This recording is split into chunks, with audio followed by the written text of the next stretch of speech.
যে নায়ের দেখেন আজকে নাও যে একটা টানে তুললাম, একদিন যে নাও একটা টানে তুললাম, শ্যালো একটা টানে তুলছি। শ্যালোটা আপনার কত বড় করে পা দিতেছে, শ্যালোটা আপনি দেখবেন, দেখেন কিরকম সাইজ হলো বা কিরকম ডিল উঠলো, নাওটা কি সিস্টেম আরো হয়তো ডিল করা যায়।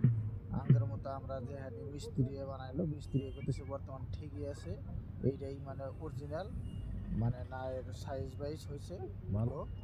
তো তোমরা রাইস সবাই দেখে অল্প কমেন্ট করবেন যাতে না ওটা কীরকম দেখতে লাগছে, বা তলি এখনও কম বেশি করা যাব না, ওটা যে কাজ করা হইলো বাহা টাহা বা গুড়া টুড়া কোন মাপে দিলে মিস্ত্রি কতগুলা থাকে বেহের আইডিয়া জ্ঞান থাকে, মানুষের থাকে। তলিটা কীটা দেওয়া যাবো বা মেশিনের কি প্রয়োজন, মেশিনটা কি মেশিন লাগাইলে ভালো হবো। আর নায়ের দেখেন সাইজটা দেখেন, বাহা গুড়া গোসা লাগাইছে যে মিস্ত্রি, তাতে বোল